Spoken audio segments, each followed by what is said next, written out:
इतना स्वादिष्ट भोजन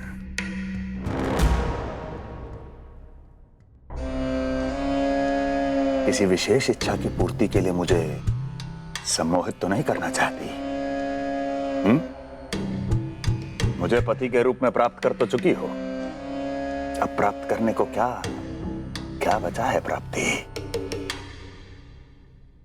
मैं प्राप्ति नहीं, अस्थि हूं स्वामी।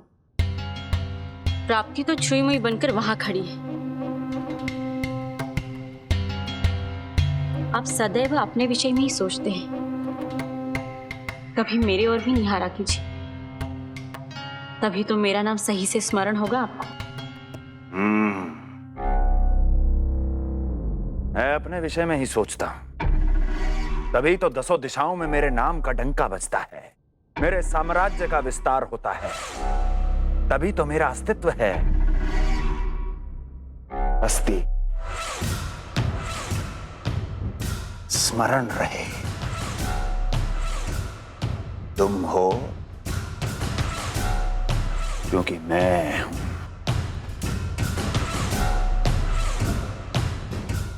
वन में यदि सिंह न हो तो उसके आश्रिति पर गीदड़ भी आक्रमण कर देते हैं। सिंह कभी अपने शत्रु को एक क्षण भी जीवित नहीं छोड़ता महाराज। आपने तो छोड़ दिया देवकी को। सिंह नहीं, आप वो गाय हैं जो अपनी कसाई से अथाह प्रेम करती है।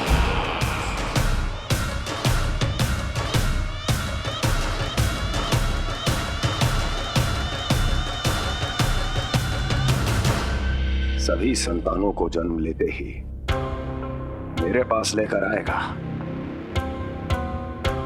ये वचन दिया है वसुदेव ने मुझे। तो फिर आया क्यों नहीं महाराज? प्रथम शिशु का जन्म तो हो चुका है।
कुल के यादव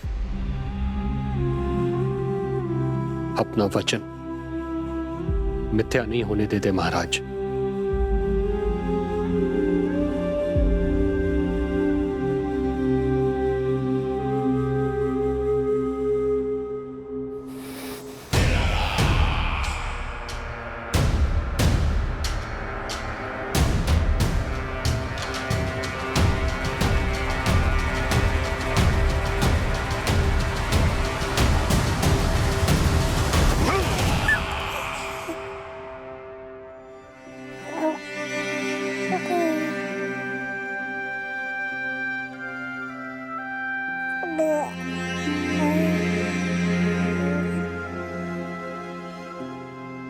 ये देवकी का पुत्र है, मेरी बहन जो मुझे प्रिय हुआ करती थी, उसका प्रथम पुत्र है ये, मेरा प्रथम भांजा।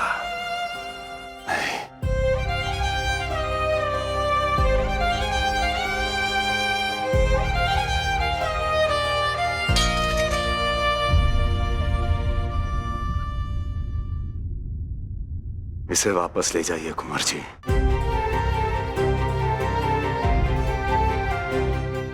देवकी की प्रथम संतान से मुझे कोई संकट नहीं।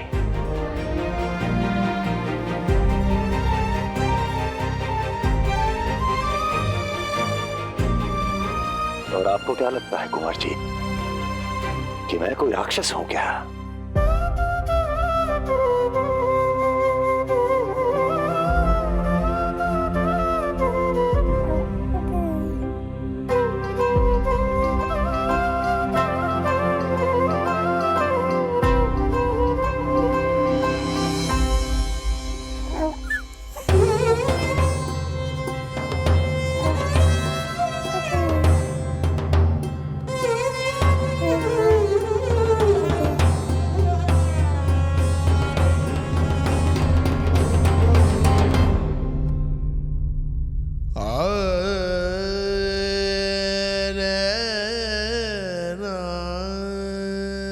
तो उसे अपनी गोद में भी नहीं उठा पाई थी दीदी। उसका वो सुकुमार मुख मेरी स्मृति से जा ही नहीं रहा। वो मधुर रुदन अभी तक मेरे कानों में गूंज रहा है। मैं तुम्हारी पीड़ा का अनुमान लगा सकती हूँ देवकी। मैंने उसे जन्म नहीं दिया था, फिर भी मेरे कान अभी तक उसके रुदन की ध्वनि सुन रहे हैं। क्योंकि ये अपनी माओ को पुकार रहा है। तुम्हारे भैया ने हमारे पुत्र को प्राणदान दे दिया है देवकी।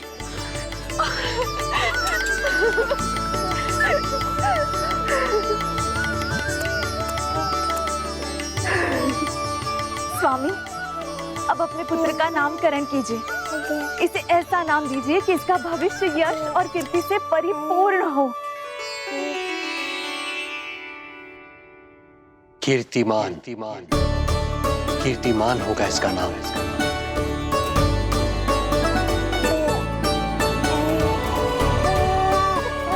कीर्तिमान।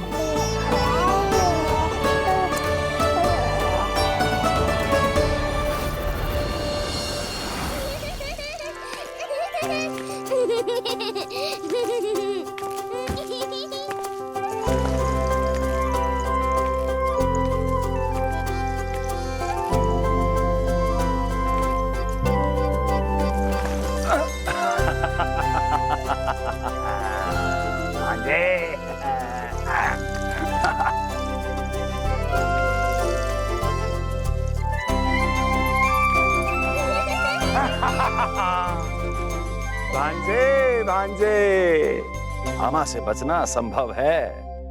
मामा जी, आपकी भुजाओं में कितना बल है, मुझे पीड़ा हो रही है। मेरा दूसरा हाथ पकड़ लीजिए। तुझे पीड़ा हो रही है? ये ले।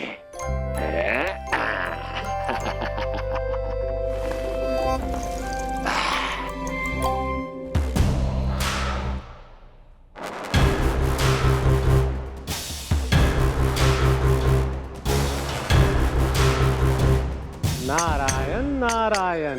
मामा जी मूर्ख बन गए, मामा जी मूर्ख बन गए, मामा जी मूर्ख बन गए।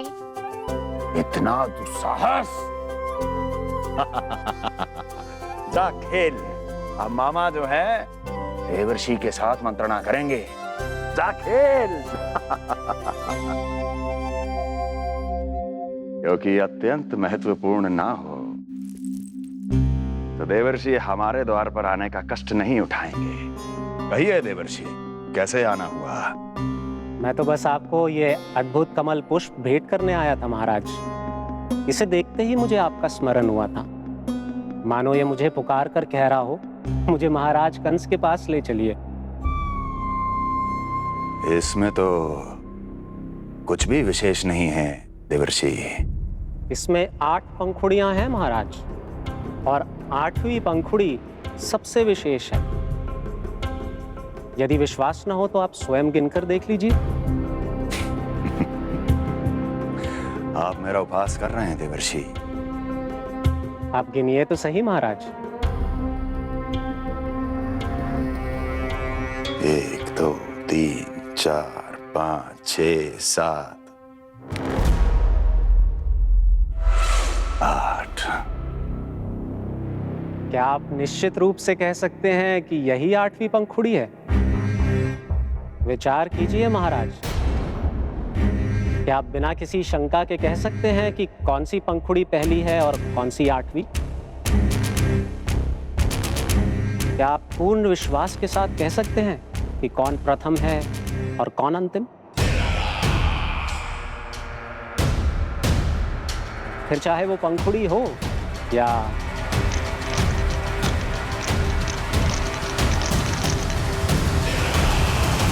सावधान करने के लिए धन्यवाद देवर्षि।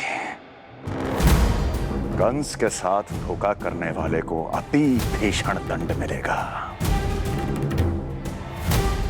भविष्य में ऐसी कल्पना मात्र से ही मेरे शत्रु भय से कांप उठेंगे। मथुरा नरेश, मैं तो मात्र पंखुड़ियों की बात कर रहा था।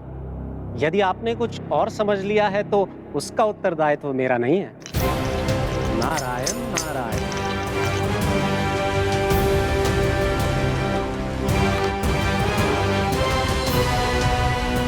विचार कीजिए महाराज। क्या आप बिना किसी शंका के कह सकते हैं कि कौन सी पंखुड़ी पहली है और कौन सी आठवीं? क्या आप पूर्ण विश्वास के साथ कह सकते हैं कि कौन प्रथम है और कौन अंतिम?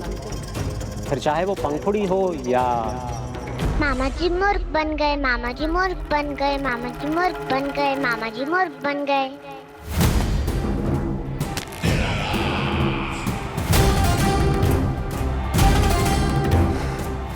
कंस को कोई मूर्ख नहीं बना सकता। कीर्तिमान